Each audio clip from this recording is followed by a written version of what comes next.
Hey, welcome to another Valley Forged. Leather, one of my favorite subjects, and making leather wallets, my favorite thing to do on a laser. I just absolutely love it, as many of you know. But now that I've had so much experience and so many years of making them, I felt like, hey, I should probably share whatever's new and some basic thoughts about making leather wallets. And I highly encourage it. And they sell really, really well. I had my best year ever selling leather wallets. In fact, I just about sold out of every single one I made, which felt really good. I felt like I finally hit that groove, where you've practiced enough and you get good enough and everything just comes together. But it has been a labor of love. It has been something I've really enjoyed doing. So let's get on with it. I do highly encourage that if you have the inclination and a little bit of money, let's be honest, to get started in this, that you do. I think people are really into that handcrafted look and feel now. Well, at least it seems to be working for me. But there is a lot that, I can help you get right from the beginning. Now, I have many videos on how to make a leather wallet, and I would just say go to the playlist and just start with whatever one feels right for you. And then I'm going to actually watch this video because I'm going to add some things, and that'll help when you watch those videos. Some of the things that you can add to that to make it better, easier, cheaper, etc. All of the files, of course, are going to be with those videos, so you don't really need to worry about that right now. I do have a whole pack that has my best, all of my best files that I really, I even to this day highly encourage that you make all of these. They're all fairly simple. They take different amounts of leather, so it kind of works together. And then you can make some keychains as well, which are really, really nice. They work out really well. But here are some tips that I have learned over time. And so the first one is where you get your leather. And the leather makes such a difference. Not just the quality, the style, the this and that, but also the thickness. And so, although I really love Buckle Guy, and it's their shipping is really fast, and I do love them, and I would, check them out for sure.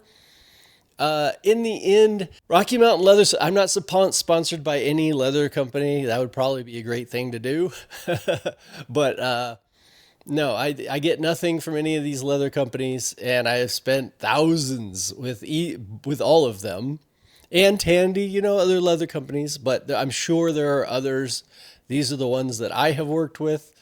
And what's nice is that you can just go by leather type. Of course, I like vegetable tanned only. Just, safety thing for me. I have done actually a video about the fact that the chrome tan leather is not necessarily as bad as it once was. But I like being able to advertise that it's vegetable tan, and the best leathers seem to be made that way. They cut really well, they work really well, so why mess around with that? I tend to go with the Italian because then I could just say I sell Italian hand-stitched Italian leather wallets, because that's my advertising thing. That's what I like. So any of the ones from Italy are great, and there's quite a few of them here. This is kind of a classic here, Botero Bellies. Now, you can get these in panels, and that's how I first started. So you can order this in panels, and you can say, if you want this to be cut to different sizes. They sell it thicker, thinner. You can get it 12 by 24. So this gives you 1 foot by 2 foot, and it's $40. So you think, in the end, that's very expensive. You're only going to be able to make a couple of wallets from that. Trying to make a profit is probably going to be more difficult. But this is like the best, some of the best leather in the world. It is so nice to work with. I love this chestnut. I absolutely love it. So yellow seems to be something that I use all the time. And I've really loved, doing the dual colors with yellow and chestnut, yellow and blue, yellow and purple. They all work really, really well. And then I like to use the yellow stitching. But I'm going to get to all that, step by step. But let's get through buying the leather. So instead of getting a panel, and, nothing wrong with doing that if that's the way that you want to. But I find that getting a medium or a large here, you're talking about $110. You're going to get quite a bit of leather here. And it's just going to be much more efficient money-wise.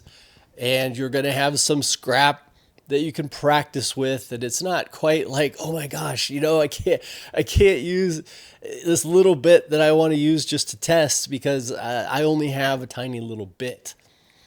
And in the end, I just think it's worked out so much better, and I have never looked back once I started getting the larger sizes and not just getting the panels. Size wise, I like to use 3 ounces. That's right where I like to go, but 3 ounces is super great. It's thick enough, but it's very thin, and you don't have to do any sort of extra work to it to make your pockets. At least for the wallets that I'm telling you to make, the ones that I have the patterns for. You're not going to have to do a lot of additional work. The thinness, it's just very easy to use on a laser. If you get your settings right, I have the Rolly Lasermatic, which I absolutely love. And it will make, once you get your settings right, and I use air on, some lasers you use air, some you don't. It just all depends on your laser and how things work. That's why you have to do the testing. But right now, as you can see, like in the last video I did, I get no charring. And the thread, even the yellow thread, will be 100% clean after I am done stitching. But that didn't happen overnight. I absolutely had to use cleaner and clean those threads, and I had to do certain techniques to be able to keep that thread as clean as possible. Maybe my first, 20 wallets or something, until I just got better and better. Plus, I was always so worried about, testing because I had such little amount of leather to work with. But you can already see, you want to get, say, a yellow, and you want to get a chestnut and maybe a blue or something. You're talking about $300 in leather already. So it's not the cheapest thing to get started in, but it's just so much fun. And thread, I think thread is probably one of the easiest decisions, really. You just get the, it's a tiger thread and just be done with it. Lin cable would be amazing. It takes a little bit more work. It doesn't last as long. It's harder to work with. But it is super, super nice. But Ritza Tiger Thread, I think, is just the way to go, and like right here. And you can get it from Amazon in smaller increments so that you don't have to spend so much money, and it comes with the needles. A stitching pony, absolutely, almost a necessity. So you can see it adds up. And you will see in the videos exactly what I use to make those products, and just get that. That's one of the things I advise in most of my videos, is just get what you need. It is easy to spend way more money on tools and all other kinds of things for leather than you probably are going to need. So just start out with what you need. Unlike what I did, I went and just bought all kinds of tools that in the end were either cheap, not that useful, or I've never used them, a lot of them. You can get a whole box of the Ritza Tiger Thread that has every color, and I did get that. Like I said, I bought a lot of stuff, and I have used it on a lot. But in the end, I use the yellow almost all the time. And in the videos, I do mention the size that I use of what size thread I use. But hey, you know what? It's going to be a personal preference. The bottom line is you can't beat experience when it comes to making leather wallets. It literally is just, you are just going to get better over time, and just try to enjoy the process. For me, stitching leather wallets is just an amazing activity that I just love doing. And you may or may not feel that way, right? It may be something that you love, maybe something you don't. And that's kind of the difficulty of spending that much money getting started on a certain product that maybe you might or might not love.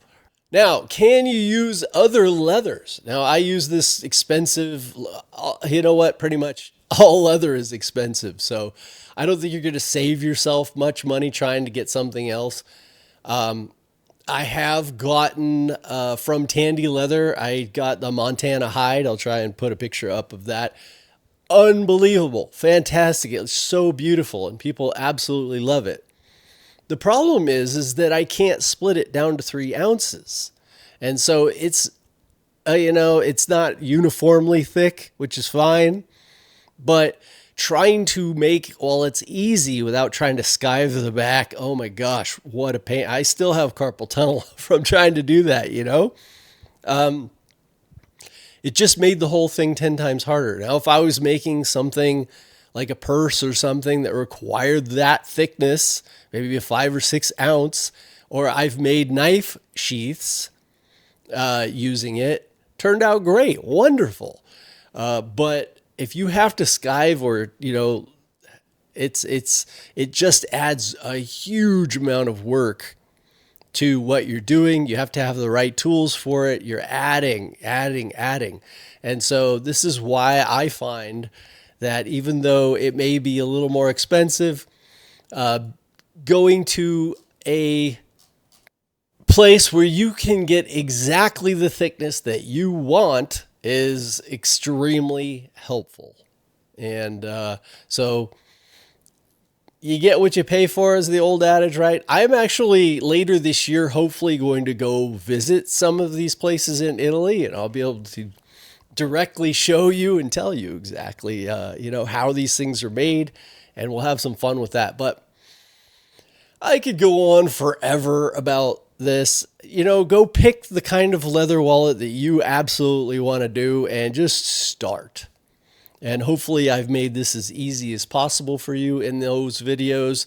Go right through Lightburn or whatever software you have, being able to make a wallet. I know that hundreds of you out there have already done so. So I want to help you as well to get better. And so if you have questions, thoughts, things that I can explain better than I have, please leave a comment. Let me know so that I can get to that. And I hope you learned something in this video, and I hope you enjoy making these as much as I do. All right, I'll see you in the next one. Love y'all.